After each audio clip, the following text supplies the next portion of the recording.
Le 28 mars 2023, plus de 150 enquêteurs de l'Office national antifraude traversent la capitale dans des voitures banalisées, sirènes hurlantes. Vous n'en avez sans doute jamais entendu parler, mais ce jour-là, beaucoup de traders ont eu, des gros frissons au niveau de la nuque. Les sièges des 5 plus grandes banques de la place financière parisienne s'apprêtent à être perquisitionnés simultanément. C'est, je crois, la plus grosse perquisition qu'on ait menée au parquet national financier. Ces banques sont accusées d'avoir été au cœur d'une fraude historique qui pèse lourd, très lourd, potentiellement 33 milliards d'euros. Je le redis, il est normal que les puissants payent.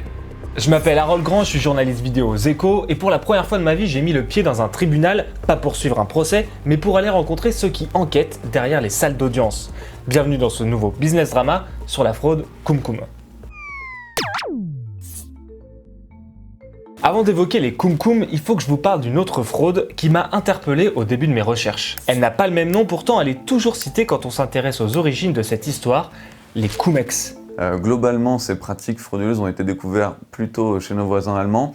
Gabriel Nedelec est journaliste au service finance des Échos. Son job, c'est de suivre l'actualité des banques. Il y a même une première interdiction des pratiques en 2015 en Allemagne, donc assez tôt.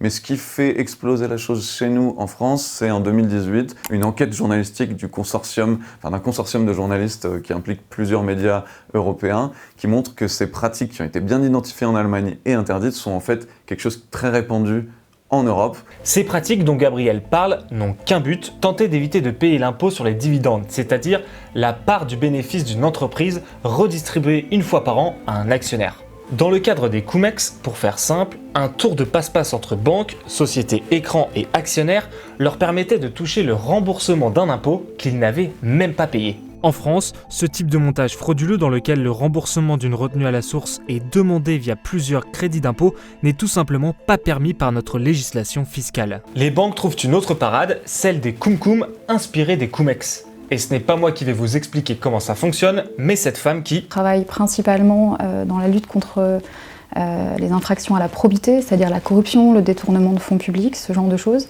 et également la fraude fiscale, le blanchiment de la fraude fiscale. Elle, c'est Claire Lemaner. Elle est aujourd'hui substitut financier. Elle fait partie des 20 magistrats du parquet national financier. Son rôle, c'est d'assister le procureur de la République qui lui délègue une partie de ses compétences. Et avant ça, Claire a travaillé pendant 12 ans en salle des marchés chez Citigroup et HSBC. Elle a côtoyé de près des traders et elle sait exactement comment marche la fraude Kumkum. Le principe est toujours le même. Vous avez un actionnaire étranger qui détient des titres français sur lequel il va devoir payer une retenue à la source de 15% ou de 30% sur le dividende. C'est-à-dire que si le dividende c'est 10 €, et bien lui il va toucher 8,50 € ou 7 € selon sa nationalité. Les Français sont exonérés de cette retenue à la source, c'est-à-dire que eux, sur les 10 €, ils touchent 100% du dividende, ils touchent les 10 €.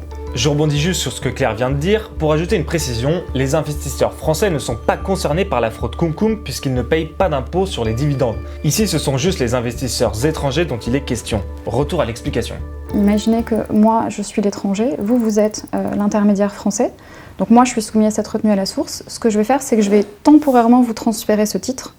Comme ça, au moment du détachement du dividende, c'est vous qui allez en être le détenteur. Donc vous allez toucher 100% du dividende. Et une fois que le dividende est payé, vous me le restituez, après avoir évidemment prélevé une petite marge, parce que rien n'est gratuit dans ce bas monde. Et donc, moi, j'ai évité de payer la retenue à la source, je vous ai restitué une partie de l'impôt que j'aurais dû payer. C'est pour ça que ça s'appelle Kumkum, c'est gagnant-gagnant pour tout le monde, sauf pour l'État français.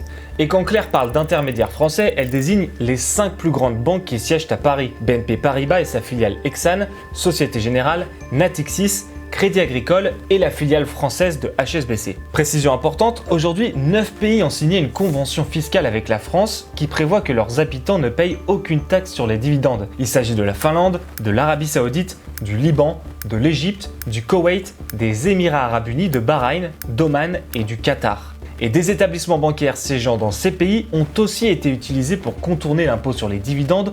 On parle alors de Kumkum externe, puisque organisés avec des structures bénéficiant d'accords fiscaux avec la France. Suite aux révélations du consortium Corrective en 2018, des chercheurs en économie de l'université allemande de Mannheim ont estimé que la fraude au Kumkum aurait coûté au fisc français 33 milliards d'euros sur 20 ans.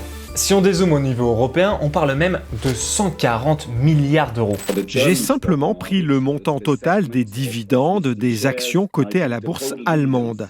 Je l'ai multiplié par la quote-part des actionnaires non résidents et leur taux d'imposition. Je me suis dit, bon, ça serait l'ensemble du préjudice pour le fisc si tout le monde l'avait fait. Alors, j'ai été plus prudent en me disant que peut-être seulement la moitié l'avait fait pour éviter le fisc. Le ministère des Finances n'a pas remis en cause mes chiffres. Ces chiffres sont en revanche bien contestés par les banques, notamment par la voix de leur principal lobby, la Fédération bancaire française. C'est une étude qui se base sur des données allemandes et sur des opérations à la fois Cum-Ex et Cum-Cum. Donc, première approximation considérable. Troisième approximation, 100% de ces investisseurs ont intérêt à éluder l'impôt et 50% recourent à une fraude. Je crois que dans les pires études simulant des fraudes, personne n'oserait mettre un chiffre de 50% de fraudeurs. Alors, quel serait le montant de la fraude du côté FBF ? Eh bien, il se réfère à un autre chiffre, celui avancé par l'autorité des marchés financiers, sans que l'on sache précisément comment il a été calculé, 200 millions d'euros de préjudice par an. Si on fait le calcul sur une durée similaire de 20 ans, cela équivaut à 4 milliards d'euros, loin des 33 milliards de l'université de Mannheim. Malgré cette bataille sur les chiffres, il y a consensus sur un sujet, la fraude. Une fraude que les pouvoirs publics français ont mis des années à stopper. Février 2025. Après des années de débats à l'Assemblée nationale et au Sénat, un amendement à la loi de finances est adopté par les parlementaires de tous bords à l'unanimité. C'est assez rare pour être souligné.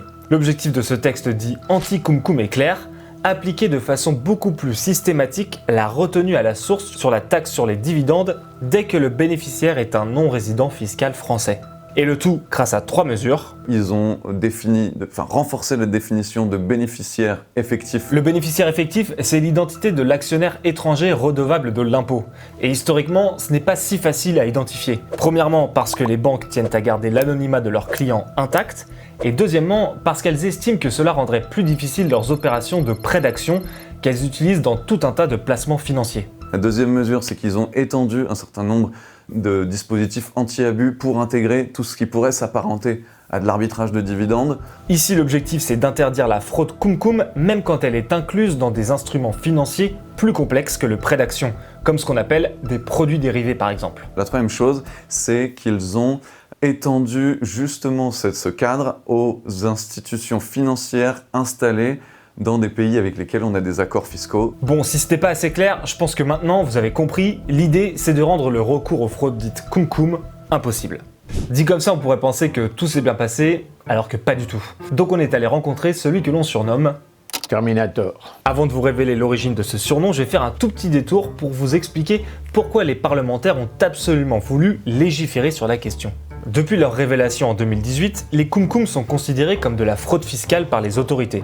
Ils sont donc illégaux aux yeux de la loi. Comme toute fraude, ils ont entraîné des redressements au nom de ce qu'on appelle en termes juridiques l'abus de droit.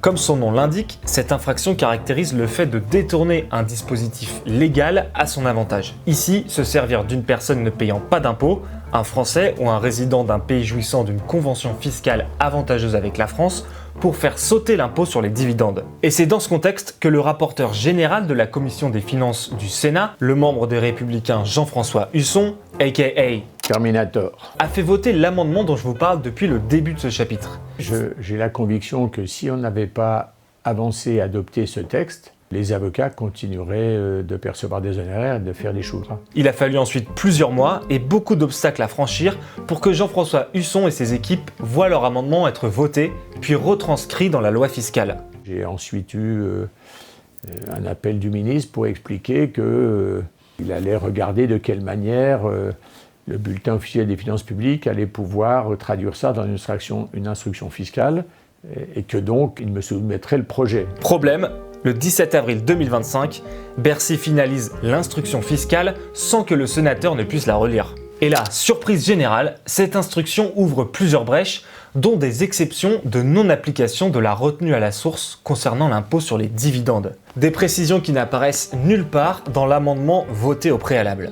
J'interroge le ministre, qui nous répond très vite sa réponse ne nous satisfait pas. Alors pour tout remettre à plat, Jean-François Husson et ses collègues rendent une visite surprise à Bercy le 19 juin 2025. À un moment donné, si vous voulez, moi j'ai besoin d'y voir clair et je demande à rencontrer à la fois les services de la législation fiscale, des finances publiques, du Trésor pour entendre, comprendre quel est leur point de vue. Le soir même, il organise une conférence de presse et Terminator n'est pas content. Et je dois vous dire que le résultat de mon contrôle est absolument effarant. D'une part, c'est le lobby bancaire lui-même, à travers la Fédération bancaire française, qui a demandé à Bercy de prévoir ces cas de non-application de l'impôt, alors que les banques elles-mêmes profitent de cette fraude. D'autre part et surtout, j'ai découvert que les administrations fiscales de Bercy avaient conseillé, dans une note au ministre du 20 mars dernier, de ne pas répondre aux demandes d'exclusion de l'application de l'impôt formulées par la Fédération bancaire française. Quand on lui demande de revenir sur cet épisode des mois plus tard dans notre studio, le sénateur Husson ne décolère pas. En filigrane, on voit bien que la Fédération bancaire française est omniprésente et en contact étroit et permanent et qu'elle est une véritable influenceuse auprès de l'exécutif. Auditionné à ce propos le 8 juillet 2025 par la Commission des finances à l'Assemblée nationale, Éric Lombard se défend. Sur les consultations avec la Fédération bancaire française, je veux dire, elles ont été tout à fait habituelles au niveau des services de Bercy, et ça je n'en connais pas le détail. Je n'ai pas de relation plus particulière avec la Fédération des banques, avec la Fédération du petit commerce ou avec celle du bâtiment et des travaux publics, qui sont toutes honorables et dont il est important, quand on est ministre de l'économie et des finances, qu'on leur parle. Moins d'un mois plus tard, le 24 juillet 2025, le ministre fera finalement marche arrière et retirera le texte polémique du bulletin officiel des finances publiques. Nous avons demandé des précisions à la FBF qui n'a pas souhaité répondre à nos questions pour cette vidéo. Niveau timing, ce rétropédalage n'est pas totalement anodin. Fin juillet, c'est aussi la fin de la saison de distribution des dividendes. Ce qui laisse planer un doute, des fraudes cum-cum ont-elles encore pu avoir lieu en France en 2025 ? Nous, on est dans un travail, je le redis, d'évaluation et de contrôle. Et on le fait au nom du peuple français. Le reste, c'est l'affaire, dans la séparation des pouvoirs, de la justice. Aujourd'hui, il existe deux types de procédures pour récupérer ces fameux milliards que le fisc n'a pas touchés à cause de la fraude cum-cum. D'un côté, il y a les poursuites fiscales. Ce sont les services de Bercy qui enquêtent et qui font des redressements. Dans le cadre des cum-cum, ces redressements ont permis de récupérer 4,5 milliards d'euros depuis 2017 selon eux. Au total, 13 banques seraient sous le coup d'enquête selon la cellule investigation de Radio France. Et puis de l'autre, il y a la procédure pénale, celle menée par les équipes du parquet national financier depuis octobre 2018 suite à la révélation du scandale cum-cum dans la presse. Ici, 5 banques sont visées pour des faits de fraude fiscale aggravée et de blanchiment de fraude fiscale aggravée. Ce sont les 5 banques dont je vous parlais en début de vidéo, dans lesquelles des perquisitions simultanées ont été réalisées en mars 2023. C'est, je crois, la plus grosse perquisition qu'on ait menée au parquet national financier. On voulait évidemment avoir un effet de surprise. Dans un papier dont je vous conseille vraiment la lecture et que je vous mets en description de cette vidéo, l'agence de presse américaine Bloomberg raconte les coulisses très croustilles de cette opération hors norme. Mandat en main, les enquêteurs ont fouillé les tiroirs des bureaux, inspecté les placards et même vérifié les sous-sols. Les autorités ont même fouillé les poubelles. Forcément, en perquisition, on trouve des documents hyper intéressants. Ça peut sembler surprenant, mais encore en 2023, les gens gardent des documents papier assez magiques. Et puis surtout, on est allé aspirer des téraoctets de données. Cette masse de documents est ensuite filtrée, ils ne sont pas tous exploitables, certains sont couverts par ce qu'on appelle le secret avocat. Les autres révèlent des pratiques frauduleuses. Pour tenter de récupérer les milliards volés, il y a ensuite deux options. La poursuite devant le tribunal correctionnel entraînant un procès public en bonne et due forme, ou un dispositif spécifique qui s'appelle la CJIP. C'est une convention judiciaire d'intérêt public. Concrètement, c'est une mesure alternative à une procédure judiciaire classique. Cet instrument créé par la loi Sapin 2 en 2016 a été pensé comme un outil adapté aux entreprises.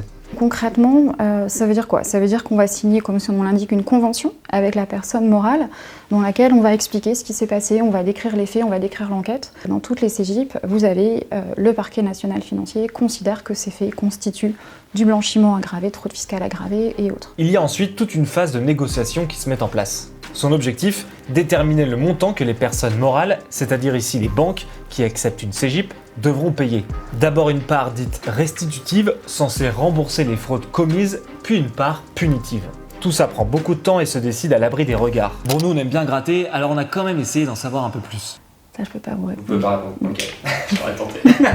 À l'issue de ces négociations, un juge du siège valide ces dossiers et des audiences publiques ont lieu dans lesquelles les montants sont communiqués. À ce jour, 2 banques poursuivies par le PNF ont accepté de signer des CEGIP dans le cadre des fraudes Cum-Cum.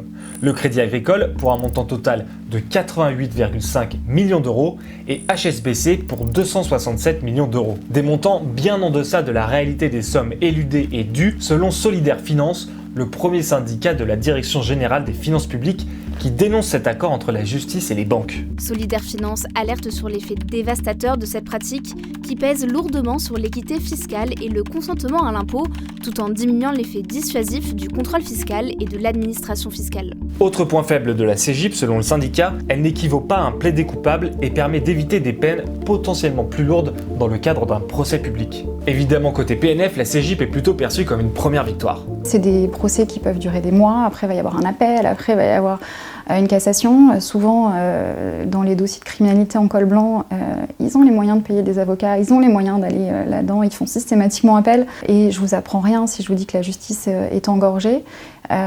Nous, au PNF, on traite à peu près 800 dossiers, on est 20 magistrats. Au moment où l'on enregistre cette vidéo, 3 banques sont toujours sous le coup d'une enquête du PNF, BNP Paribas et sa filiale Exane, la Société Générale et Natixis. Et je pense que c'est assez important d'avoir eu 2 banques, des acteurs majeurs qui ont reconnu que les Cum-Cum existaient, qui ont reconnu les faits et qui ont accepté la qualification de blanchiment aggravé, de fraude fiscale aggravée dans ces dossiers-là. On ignore si d'autres CEGIP sont en cours ou si au contraire un procès en public s'ouvrira bientôt contre une banque accusée d'avoir organisé de la fraude Cum-Cum. On y est ouvert, peut-être qu'on ira à l'audience. Moi personnellement j'en ai très envie parce que plus ça va, plus on travaille dessus, plus les dossiers sont solides, plus notre démonstration est forte. Mais ce qui est certain, c'est qu'on ira jusqu'au bout. Merci d'avoir suivi cet épisode. C'était une de nos premières vidéos qui parlait de justice et de finance. C'était complexe à préparer, je vous avoue, mais j'ai adoré et je serais ravi de retourner dans les couloirs du palais de justice pour vous. Donc n'hésitez pas, si vous avez des sujets en tête. À plus!